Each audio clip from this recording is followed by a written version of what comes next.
आमचे शिसी फारिजेवांनी केल्ले परी उपास करताले आणि धार्मिक आचरण पाळताले म्हणून सुवार्थेंतले तांणी जेजूक केल्ले सवाल सांगता। ते जेजू लागीं तुझे शिस उपास करिनात कित्याक म्हणून सवाल करतात। कित्याक की जेजूक शीदा तू कित्याक उपास करिनाय म्हणून ते विचारिनात। हांगासर सवाल शिसांक उद्देशून आसा।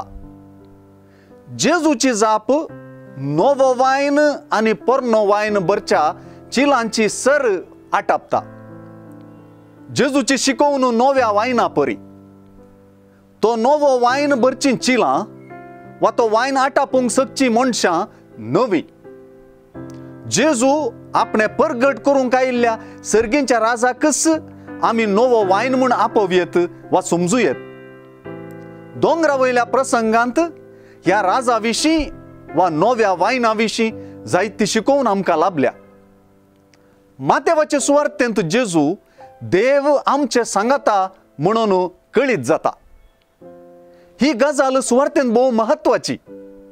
अशें आसतना आज जेजून होरेत आपणा सांगाता आसता पर्यंत काजाराच्या ओवळ्यांनी दुखेस्त जावन आसयेत गी म्हणली उतरां परत शिसां संगी जेजूच्या हजरेक उत्तू दितात।